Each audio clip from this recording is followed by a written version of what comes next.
أعوذ بالله من الشيطان الرجيم بسم الله الرحمن الرحيم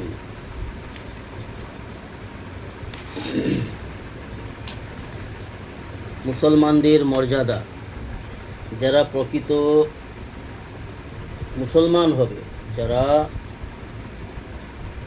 আল্লাহর ফরমানবরদার গোলাম হবে। মুসলমান কাকে বলে? যারা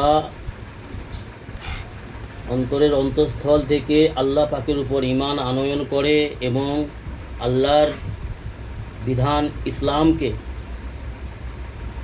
সফলতার বিধান, সম্মানের বিধান, দিন ইসলামকে মনে করে যারা, এবং দিন ইসলামের প্রত্যেকটা আহকামকে, আল্লাহ রাব্বুল আলামিনের হুকুম আহকামকে মুহাম্মদ রাসূলুল্লাহ সাল্লাল্লাহু আলাইহি ওয়াসাল্লামের সুন্নত তরিকায় যারা আমল করে, জীবনে বাস্তবায়ন করে, জীবনের ক্ষেত্রে, প্রত্যেক ক্ষেত্রে, জীবনযাপনের প্রত্যেক ক্ষেত্রে যারা আল্লাহর আহকামকে, আল্লাহর হুকুমকে, কোরআনের বাণীকে, কালামুল্লাহ, আল্লাহর কালামগুলোকে যথারীতিভাবে রাসূলুল্লাহ সাল্লাল্লাহু আলাইহি সাল্লামের সুন্নত তরিকায় মেনে চলে, তাদেরকে বলা হয় মুসলমান। তো সেই সমস্ত মুসলমানদের মর্যাদা আল্লাহ সুবহানাহু ওয়া তাআলা কত দেবেন, তাদের মর্যাদা কেমন হবে, এই বিষয়ে কথা।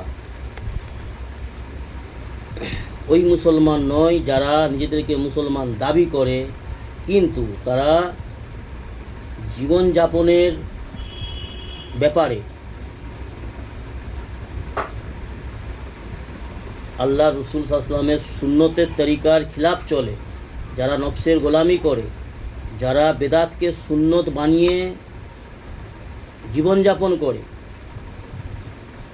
নফসের গোলামি করে, সেই সমস্ত বেদাতি যারা নিজেদেরকে মুসলমান দাবি করে, বেদাতকে সুন্নত মনে করে পালন করে আর সুন্নতকে ছেড়ে দেয়, সুন্নত থেকে সরে বেদাতকে সুন্নত মনে করে বা নেকির কাজ মনে করে যারা পালন করে, তারা কোনোভাবেই মুসলমান নয়। তারা বেদাতি, তারা হচ্ছে অপরাধী, তারা হচ্ছে ক্ষতিগ্রস্ত, গুমরাহী। অর্থাৎ যারা নেক মুমিন মুসলমান আল্লাহর বিধান মেনে চলে, তাদের জন্য মর্যাদা কি পরিমাণ আল্লাহ রেখেছে দুনিয়াতেও এবং আখিরাতে, সেই বিষয়ের কথা কোরআনের আয়াত থেকে। কোরআনে বলছেন, সূরা বাকারাতে আল্লাহ বলছেন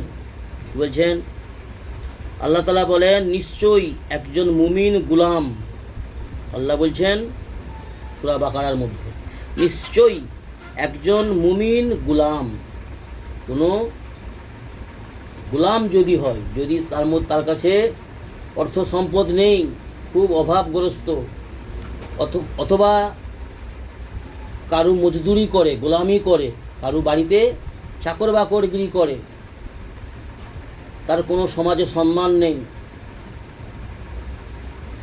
অসহায়ের মতন জীবন কাটায়, কিন্তু সে মুমিন, সে আল্লাহর বিধানকে অন্তরে পোষণ করে, মহব্বত করে এবং আল্লাহর বিধানকে মেনে চলে, রাসূল সাল্লাল্লাহু আলাইহি ওয়াসাল্লামের সুন্নতগুলিকে মেনে চলে, আদবের সঙ্গে থাকে, এবং আখলাক চরিত্র যার সুন্দর, এবং যার কথাবার্তার মধ্যে ভদ্রতা রয়েছে, এমন কিছু তার মধ্যে ভালো গুণ রয়েছে যেগুলো আল্লাহ পাকের পছন্দ, তো সে যদি গোলামও হয়,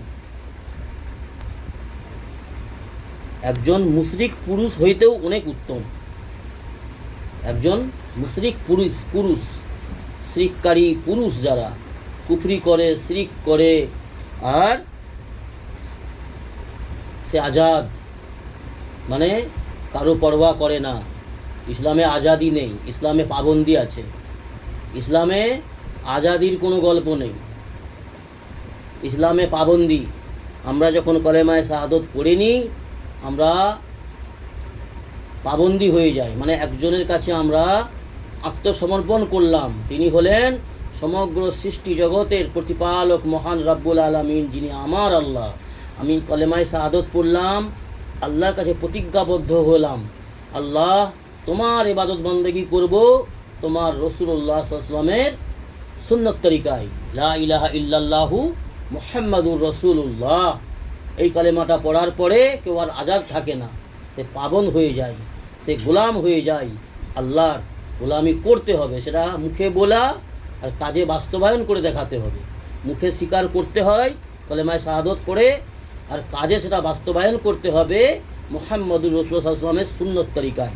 সেই হচ্ছে আল্লাহর কাছে সম্মানী। আল্লাহ তার জন্য উচ্চ মর্যাদা রেখেছেন, সম্মান রেখেছেন।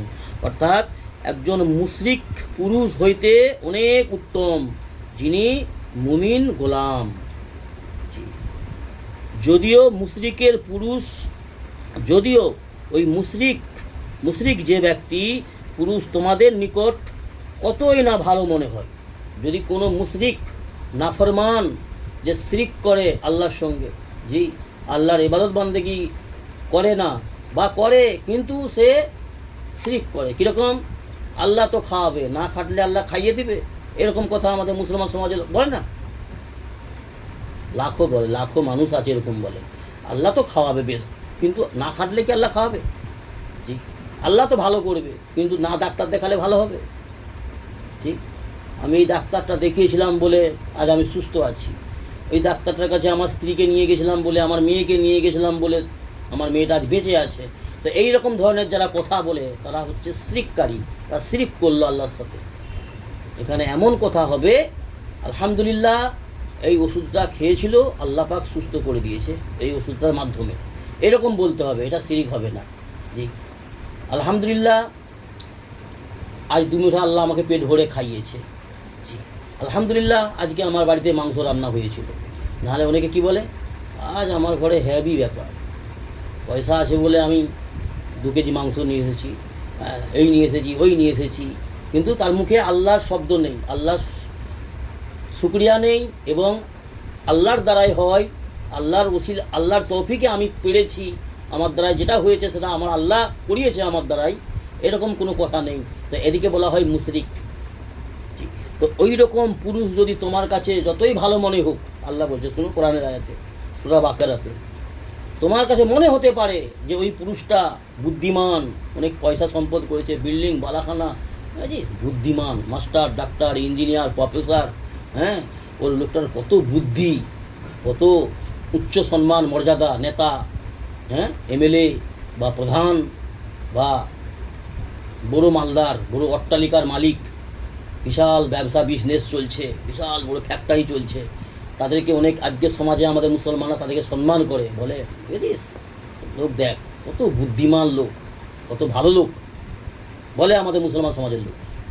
কিন্তু আল্লাহ বলছে কি, তোমার কাছে যদি ওই লোকটা ভালো মনে হয়, যতই ভালো মনে করো তুমি, যদি সে মুশরিক হয়, শিরককারী হয়, আল্লাহর নাফরমান হয়, তাহলে আল্লাহ বলছে ওর থেকে এই গরিব গোলাম যে তার কোনো সম্মান নেই সমাজে, তার কোনো ভ্যালু নেই, কিন্তু সে মুমিন, আল্লাহর সঙ্গে তার সম্পর্ক ভালো, সে আল্লাহর ইবাদত বন্দেগি করে, আল্লাহর গোলামি করে, রাসূল সাল্লাল্লাহু আলাইহি ওয়াসাল্লামের সুন্নত তরিকাকে বেশি মেনে চলে, শিরক করে না, কুফরি করে না, সেই মানুষের সম্মান আল্লাহর কাছে অনেক বেশি, সেই মানুষের মর্যাদা আল্লাহর কাছে অনেক গুণে বেশি। এরকম মুমিন মুসলমান আমাদেরকে হতে হবে, হওয়ার চেষ্টা করতে হবে। আল্লাহ আমাদেরকে অবশ্যই নেক মুমিন মুসলমান বান্দা বানিয়ে দেবেন। আল্লাহ আমাদের তৌফিক দান করুন। আল্লাহুম্মা আমিন। সুবহানাল্লাহ।